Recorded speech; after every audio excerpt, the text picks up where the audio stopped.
మహాలక్ష్మి పరివారానికి స్వాగతం అండి. ఈరోజు మనం చేసుకోబోయే వంట ఏంటంటే జొన్న మేతి కుడుములు అనమాట. మెంతికూరేసి కుడుముల్లాగా చేసుకొని స్టీమ్ చేస్తామండి. ముందు దీనికి కావాల్సిన పదార్థాలు చూద్దాం.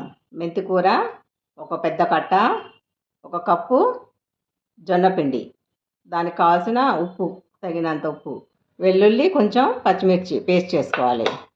తాలింపుకి కొత్తిమీర లాస్ట్లో వేసుకుందామండి, కరివేపాకు, నూనె. ఈ జొన్న కుడుములకి జొన్న పిండి ఉడికించుకోవాలి ఫస్ట్. కరెక్ట్గా ఒక కప్పు జొన్న పిండి అయితే ఒక కప్పు నీళ్ళు. చూడండి, నీళ్ళు బాగా మరిగినాయి కదా. ఈ టైంలో మనం దీనికి కావాల్సిన ఉప్పు వేసుకుందాం. ఒక కప్పు పిండికి ఒక చిన్న స్పూను. దీంట్లో కొంచెం నెయ్యి కూడా వేసుకోవాలండి, ఉడకపెట్టడానికి నెయ్యి కూడా. చూడండి, బాగా మరిగే టైంలో మనము జొన్న పిండి వేసుకొని బాగా కలుపుకోవాలండి. చపాతీ పిండిలాగా కలుపుకోవాలి. ఇలా తడి నీళ్ళు అద్దుకుంటూ మనం చపాతీ పిండిలాగా కలిపేసుకోవాలి వీటిని. చూడండి ఎంత బాగా వచ్చిందో స్మూత్గా. దీన్ని ఇప్పుడు రౌండ్ బాల్స్ లాగా చేసుకోవాలండి. ఇలాగా చిన్న చిన్న రౌండ్, చిన్నగా అండి, పెద్దగా చేయకూడదు. ఈ పిండి మనం ఏ పిండి అయినా వేసుకోవచ్చు అండి. బియ్యం పిండి వేసుకోవచ్చు, గోధుమ పిండి వేసుకోవచ్చు, జొన్న పిండి వేసుకోవచ్చు. బియ్యం పిండితో బియ్యం పిండి సగం, జొన్న పిండి సగం, గోధుమ పిండి కూడా అంతే. గోధుమ పిండి సగం, బియ్యం పిండి సగం. జొన్న పిండి మొత్తమైనా వేసుకోవచ్చు, లేకపోతే బియ్యం పిండి మొత్తమైనా వేసుకోవచ్చు. ఏ విధంగా అయినా వేసుకోవచ్చు అండి, మన ఇష్టం అండి. కాకపోతే జొన్న పిండి, గోధుమ పిండి, బియ్యం పిండి ఈ మూడింటితోనే చేసుకుంటారు. ఇది ఇలా చేసుకునేటప్పుడు అండి బాగా లైట్గా చేయాలి. పైన ఎక్కువ అదమకూడదు. ఎక్కువ అదంతే ఏంటంటే పిండిలాగా వస్తుంది అనమాట. ఇలా పైన లైట్ టచ్ ఇవ్వాలి అంతే.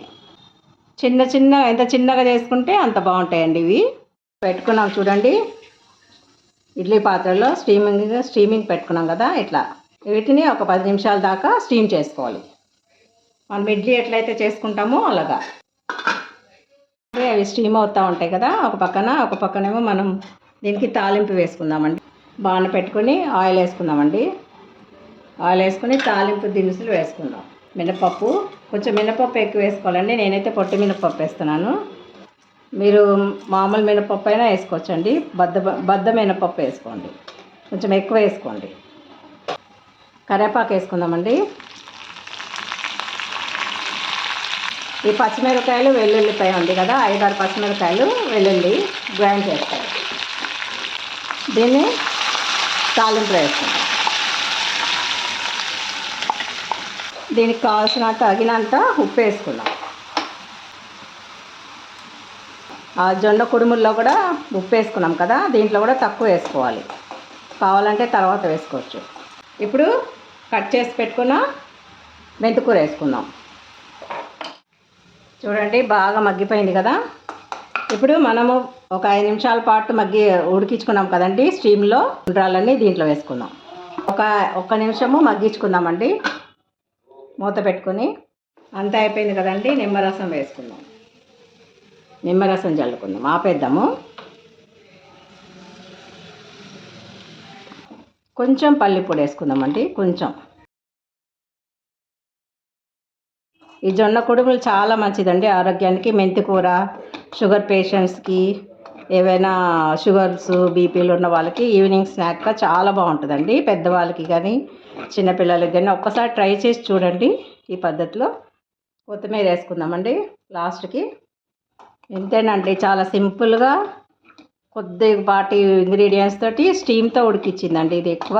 ఏమి నూనె కూడా తక్కువ పడుతుంది, చాలా తక్కువ అన్నమాట. సర్వ్ చేసుకుని మీరు కూడా మీ ఇంట్లో ఆనందంగా చేసుకోండి. ఓకే, ఉంటానండి. మళ్ళీ ఇంకొక వంటతో కలుద్దాం.